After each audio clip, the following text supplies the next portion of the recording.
কক্সবাজার শহরের জেলগেট এলাকায় নালার পানি সড়কে উপচে পড়ায় জনসাধারণ ও যানবাহন চলাচলে চরম ভোগান্তি দেখা দিয়েছে। গতরাতে সামান্য বৃষ্টিতে নালার পানি উপচে সড়কে প্রবাহিত হয়।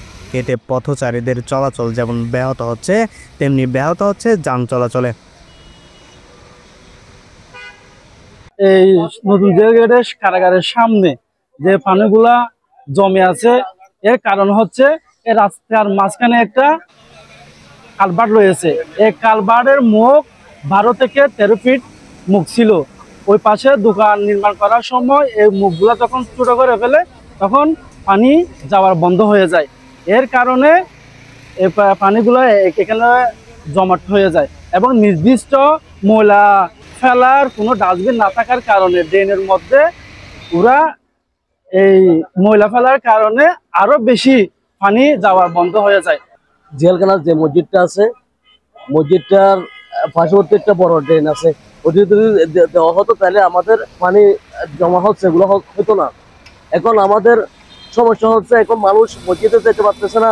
তারপরে স্কুল কলেজে যারা স্কুলে যায়, ছোটো ছোটো বাচ্চারা, তাদের থেকে অসুখ হয়ে যাচ্ছে এবং ড্রেনের কারণে মানুষ এদিক ওদিক যাইতে পারতেছে না পানির জমার কারণে। জেলখানা আসামি চাপিলে কইদি চাপিলে কিছু মানুষ প্রায় 9 থানার মানুষ কক্সবাজার জেলা কারাগারে প্রতিদিন যাতায়াত করে এবং এদের সাথে বা আমরা কয়েকটা দোকানদার এখানে আছি, বা বাতের দোকান, নাস্তার দোকান, আমরা সবাই এদের অপেক্ষায় বসে থাকি। এখন এই যে পানির কারণে আমাদের কাস্টমার গুলো রাস্তার ওই পাশ থেকে এই পাশে আসতে পারতেছে না। এ কারণে আমাদের মালামাল সব কিছু থেকে যাচ্ছে এবং প্রতিদিন লোক আসে, অন্তত পক্ষে 1-150 লোক আছে। এখন আমরা 2-3জনও পাই না। এর জন্য এখন আমাদের ব্যবসা খুবই লস হইতেছে। এইটা দীর্ঘদিনের সমস্যা। সব সময় বৃষ্টি হলে এখানে পানি জমে থাকে। এটা একমাত্র কারণ হলো ওই যে ওদিকে একটা ব্রিজ আছে, ওই ব্রিজের মুখটা বন্ধ করে দিছে, যার দরুন সবসময় বৃষ্টি হলে পানি জমে থাকে।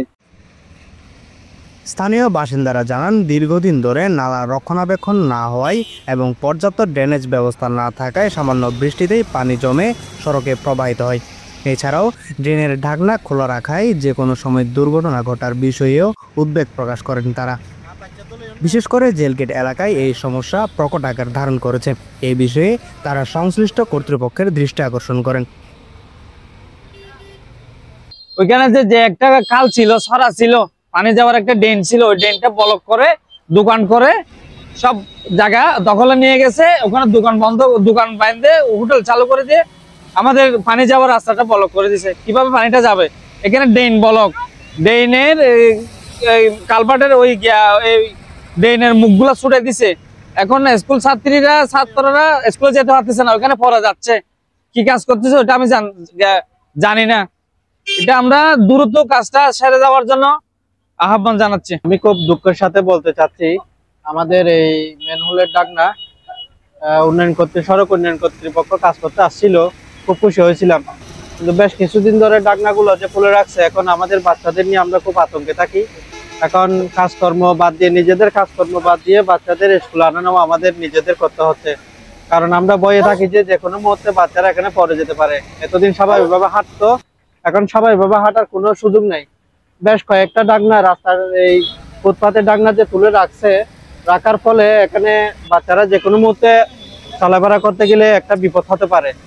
তো আমি কর্তৃপক্ষের সুদৃষ্টি আকর্ষণ করব যে ওনারা যাতে দ্রুত এটা নিরসন করে, সমাধান করে। গাড়ির আপনার যে পানিতে যাওয়ার সময় পানি ছিটকা পড়ে অনেক স্কুল ছাত্রছাত্রীদের কাপড় চোপড় নষ্ট হয়ে গেছে। এই পানিগুলা সরানো হোক, এটা আমাদের জোর দাবি। আমি তাদের কাছে আহ্বান করবো, তারা যেন অতি দ্রুত ব্যবস্থা নেই। একটু বৃষ্টি হলে এখানে পানিটা জমে যায়। আসলে এলাকাবাসীর জন্য এটা অসুবিধা হচ্ছে।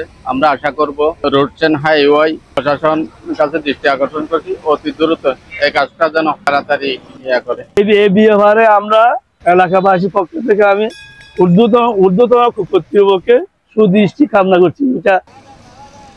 দ্রুত ড্রেনেজ ব্যবস্থার উন্নয়ন ও নালার নিয়মিত পরিষ্কারের দাবি জানিয়েছেন স্থানীয়রা। News desk, CCN।